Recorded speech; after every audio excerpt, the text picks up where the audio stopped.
Hey, all you electronic racers. I'm Dale Rodman Jr. III, and this is Slow to Pro, a YouTube series where I go from slow to somewhere between slow and fast.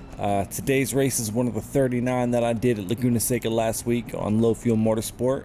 Low Fuel Motorsport is off this week preparing for their new season, and I am absolutely addicted. You can find some really tight and respectful racing on LFM. Even if you're as slow as me or slower, they place a really heavy emphasis on safety, which really makes me think twice. I think most people think twice about sticking their car in risky spots. So if you're in North America, or honestly anywhere in the world, but mostly North America, go to lowfuelmotorsport.com, follow all the instructions so we can get some evening population going on LFM. It's all free, there's no catch. If you're one of those people that was always wishing Kunos would make a push into, iRacing territory, you can stop wishing. Get on Low Fuel Motorsport. It's already here. Green light, green light. And as we get the green flag, we are starting in P6 today. Nervous as a long-tailed cat in a room full of rocking chairs. And I'm trying to remind myself that our position at the end of turn 1 does not matter after that McLaren shot up the inside. Basically just going to focus on doing any and everything we can to avoid contact here on lap 1. So if that means yielding in position to a madman in the McLaren, so be it. And if that means letting off the throttle and tucking in behind, also, so be it. And we've got another new lesson coming up. Prior to this, I'll show you what this is. I'd been slowing down and trying to stay on track for cautions, and I always end up getting railed in the back like your mom. So this time I decided to just get the hell around it by any means necessary. And on the upside, we did avoid contact. On the downside, we're gonna drop to like, I don't know, P22 or something like that, P21, I don't remember. We dropped a lot of positions there just waiting for a safe rejoin. And we're gonna regain 2 positions pretty much immediately after that Porsche and BMW had their little disagreement. And even though we're way down the grid now, I'm still feeling better about this race right now than I did about my marriage during the honeymoon. See, because this Ferrari and I really are partners. And even though we're down, we still know we're stronger together. So Vinny and I are gonna tuck in behind the BMW, and we're not gonna have to wait long for our shot. Here we come to the final turn, and the German with the gape mouth just goes a little off there. So we make sure to focus on getting a slightly tight exit, just to be sure we don't get involved in some kind of reckless attempt at rejoining. But luckily we're way clear of that BMW by the time he decides to rejoin. And as we come down to the Andretti hairpin, we've got, is that another BMW? Of course it is. It's got a little wide, so we're going to pick up some time there. And while we wait to close this gap, we just hit 88 subscribers. Great Scott! Thanks, I appreciate you.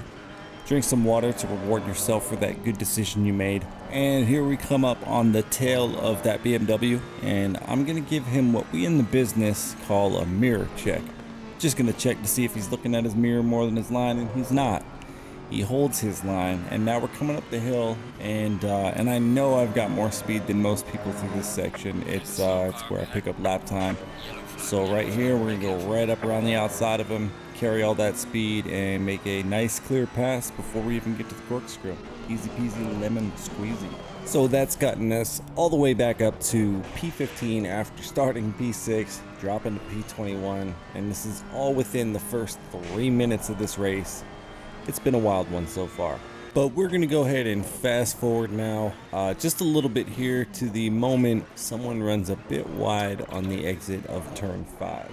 So we've got a Porsche rejoining which blocks the entry to turn 6, so we're going to have to drop down to 2nd gear instead of 3rd to hold a tight line because, well, I want the pass, but I don't want the crash. So we're going to go ahead and fast forward to some more action.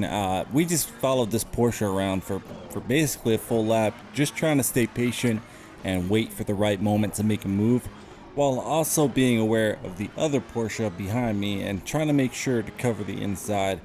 So here we come to the corkscrew, and the McLaren who is leading this pack, who we cannot see at this moment, takes a what I think is a poor line, and it's going to allow the Porsche to get a really good run, get side by side. It looks like they touched there, And now here we are headed into turn 10, and both these guys are running slow due to the battle that they're currently in the midst of. And the blue McLaren covers the inside as we try to take the outside, forget to brake in time, and now we're going to lose position to that Porsche that is currently behind us. You can see it there in the radar in the center of the screen. I'm smart enough here, I'm going to call it smart, to let off the throttle because he's got the inside line. He's going to get the position.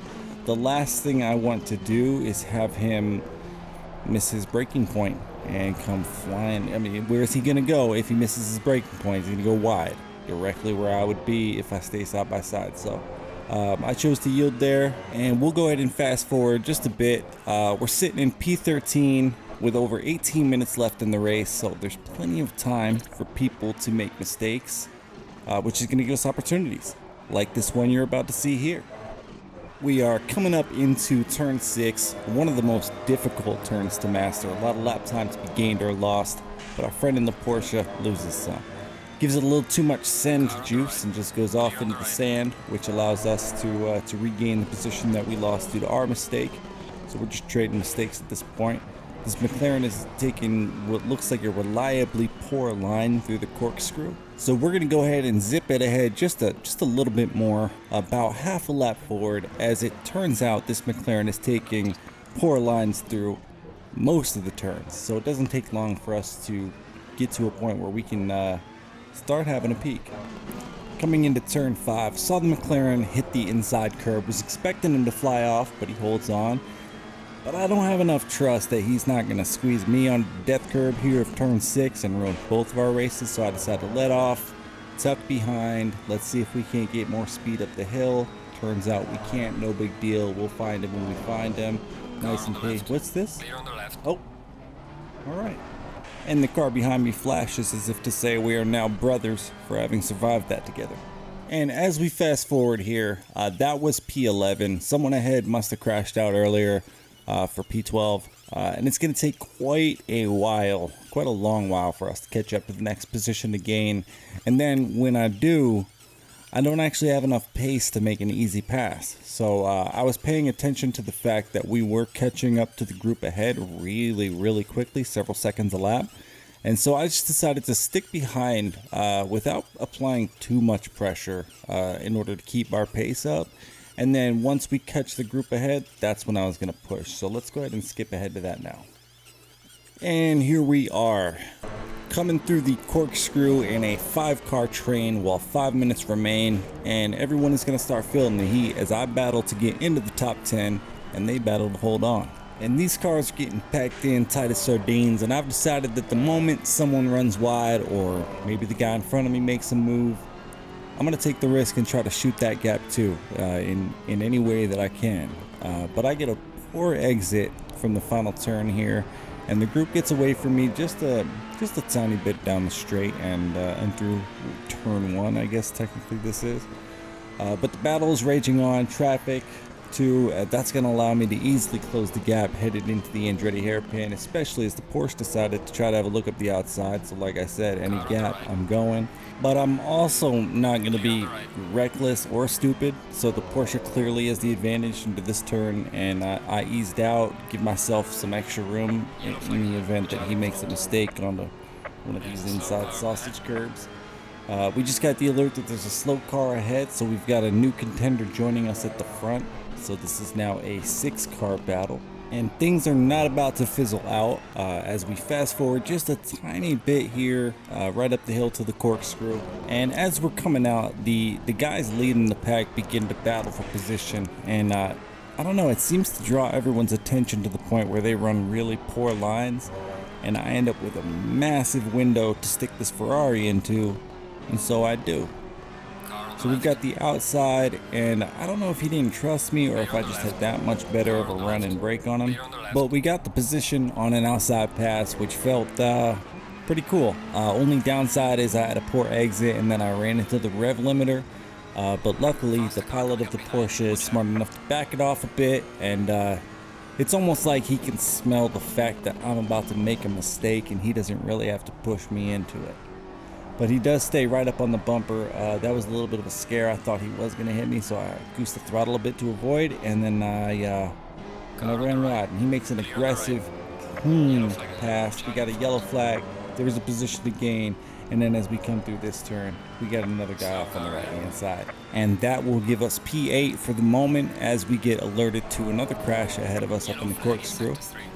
My intention at this point is the same as it was before. Follow until we get close to the next group, and then try to make a move when things get the most confusing. It's probably a bad strategy, but all I know is mayhem. So we're right up on the bumper of this Porsche as we come through the corkscrew, and I'm going to take probably one of my better lines that I've ever taken through the corkscrew, and the Porsche is not, so we're going to get an easy pass headed into turn 9 right up the outside. We're going to be able to keep our momentum and keep it moving.